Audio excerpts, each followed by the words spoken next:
I made a lot of good friends in seminary, and one of my closest was Robin.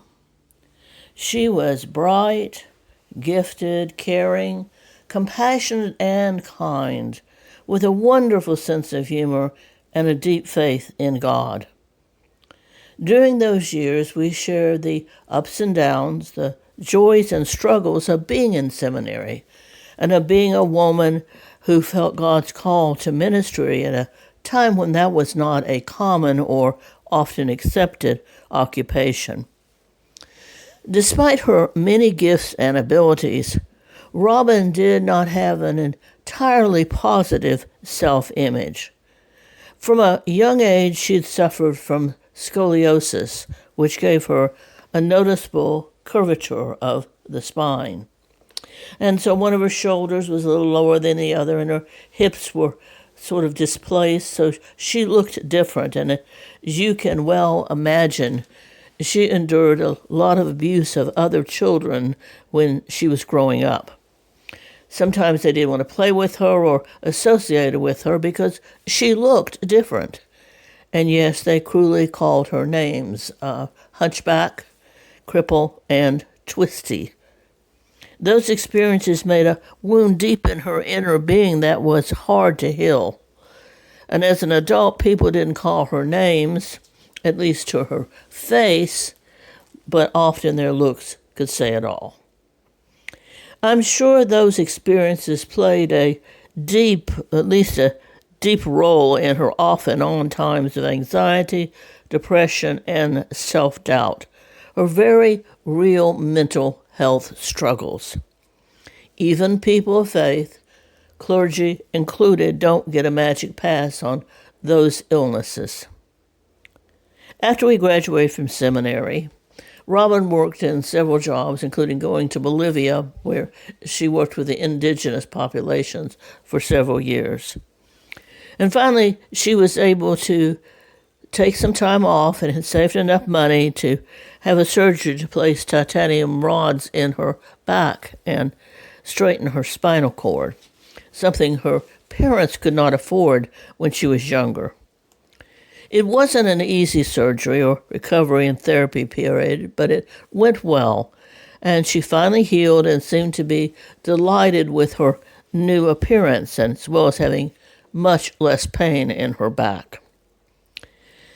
She interviewed and accepted a call to pastor a really wonderful, dynamic church in Wenatchee, Washington, which she was very excited about. But halfway across the country, doubts and fear and depression arose within her, echoes maybe of those taunts of long ago. And she suffered what at that time was called a nervous breakdown, but more accurately was a mental health crisis. Her brother was able to fly out and drive her back to the Chicago area, where she entered therapy and seemed to improve over time and resumed a normal life, whatever that is. She got a job in the environmental industry, helping people learn about how to care for the environment, and became the part-time youth leader at the church I was pastoring. She was great at both her jobs, and youth loved her. She had a real gift for working with young people. Despite some pretty short-lived bouts of depression, some ups and downs, Robin seemed to be doing pretty well, and life went on. Several years later, on Easter Sunday morning, Robin sang a couple of absolutely beautiful solos in the Easter service. She had an amazing voice that would give you goosebumps. It was so beautiful. After that service, we had a time of fellowship in the hall of the church and something like Cafe Good Shepherd. And Robin seemed to be happy and in a great place in her life.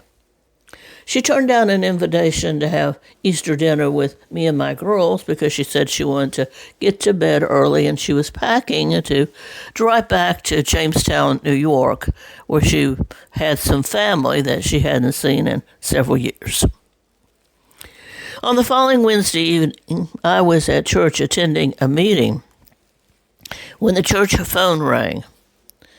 I went to answer it, and a voice said, "This is Detective so-and-so from the Glen Ellen Police Department, and are you Pastor Marty?"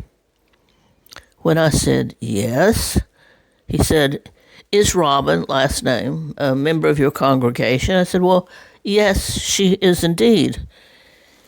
And then he said, "I'm sorry to inform you that Robin appears to have shot herself, and her brother asked me to call you."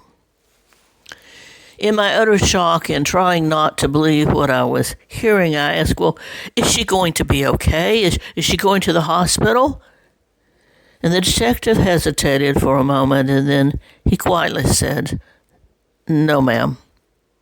I'm so sorry. It appears she took her life sometime on Sunday evening."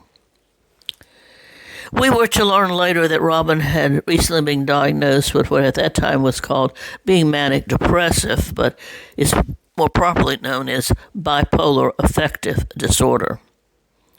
She hadn't told anyone of her diagnosis, but it was evident that she had taken it very hard. She hadn't told her brother or me, the people closest to her, and she hadn't taken the medicine the doctors had prescribed for her. It was still in her medicine cabinet, unused. It seemed that Robin had gone from a place of supposed happiness on Easter Sunday morning, and we will never know if she was just pretending to be happy because she had decided to take her life and she didn't want anybody else to catch on. What we do know is that on that Easter Sunday evening, she went to a place of deep darkness, where for whatever reason, she could not hear or believe or remember that she was beloved of God, that God was with her in all of her struggles, that she was precious and loved. She could not hear God's voice telling her that she was God's beloved child. And I know she was trying to hear because she died with a gun in one hand and the Bible in the other. I also know beyond a shadow of a doubt that God wanted her to hear, and that God never stopped loving her, not even for one instant, before or after she took her life. In today's gospel lesson, along with many other people, Jesus goes to be baptized by John in the Jordan River. And when he comes up from the waters, he sees the heavens open and the Spirit of God descending like a dove. And a voice says, something Robin couldn't hear on that Easter Sunday evening. The voice says, "This is my son, the beloved, with whom I am well pleased." After this event, in his humanness, because Jesus has laid aside his divinity, he goes off into the wilderness to work out what those words mean for his life, to discern what God the Father, God the Creator, is calling the Son to do and become. In that desert, he will fast and pray, be tempted by the evil one to forget all about being beloved, to cease pleasing God the Creator, but instead to bow down to evil and give in to worldly temptations for power and status and wealth.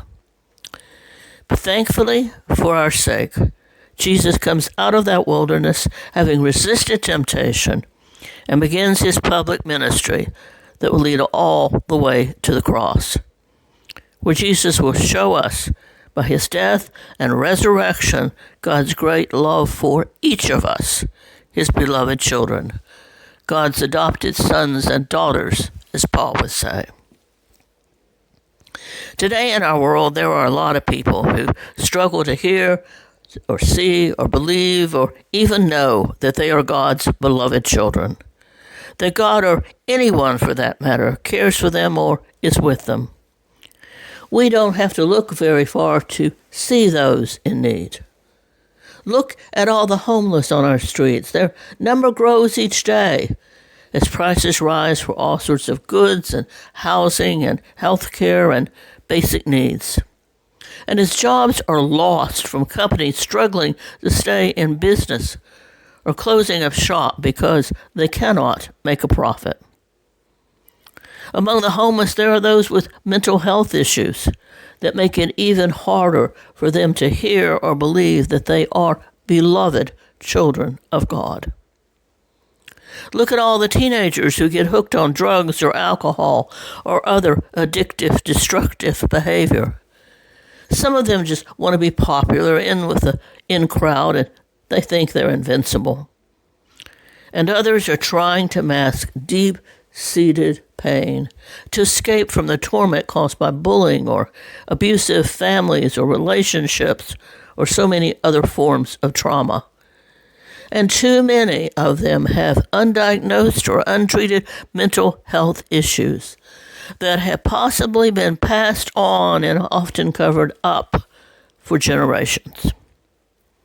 Look at all the older people who feel isolated and lonely in their own homes or senior living, assisted living, or nursing homes. Those who seldom, if ever, have anyone who comes to visit. They certainly have no reason to feel beloved or that anyone cares. I could give you a lot more examples, and you could give some too. But we know that there's a lot of pain in this world, a lot of hurting people. So many people who definitely don't feel beloved, that don't feel that God, or anyone for that matter, cares for them or is with them. And far too many young people and adults take their own lives. Not a week goes by that there aren't stories of well-known people who seem to have everything in the world going for them, and other ordinary folks whose names we will never know, who take their own lives when the pain of living seems to be unending and unbearable. So what can we do? Well, first, in this new year, we can definitely make a resolution to look and see what's happening to those around us. If we see someone who seems to be struggling or hurting or even just having a bad day, we can look for ways to support them. A kind word, a phone call, an invitation to lunch, taking time to visit one-on-one. All simple things that can mean so much. And if we notice someone who is maybe exhibiting signs of mental health issues, we can try to find ways to encourage them to get the help they need. And if you are that person, don't struggle in silence. Don't hesitate. Don't be embarrassed or ashamed. Ask for help. There is help available, and you are not alone. At the very least, we can become more aware of our own actions and their impact on others. Many years ago, when I was in my mid-20s, I was in a weekly Bible study at Calvary Episcopal Church in Illinois. Father Castle, the priest who was leading the group, said something that really struck me at the time and made me stop and think, and I often have thought of it over the years, probably not often enough. Now, I don't know if this was his own observation or whether he had heard or read about it someplace. But what he said was this: have you ever thought, what if everything you said or you did had a direct impact on others and on the world? That by your words or by your actions, you either release positive or negative, good or evil into the world. Definitely something for each of us to think about. That angry word that you mutter to the slow driver in front of you, negative goes out into creation. Those sharp, harsh thoughts you think about your children or a friend who is annoying you, evil is let loose. The groceries you take time to shop for and deliver to a sick or elderly neighbor, positive is released. The smile you give to a stranger you pass in the supermarket, good is sent forth. I will certainly be thinking about Father Castle's words this coming year, because there are a lot of Robins in this world. A lot of hurting people who don't know or struggle to hear or see or believe or remember that they are God's beloved children. That God, or anyone for that matter, cares for them or is with them. May our words and our actions help and not hinder them knowing that, like each of us, they are God's beloved. That God is with them, and so are we. May it be so. Amen.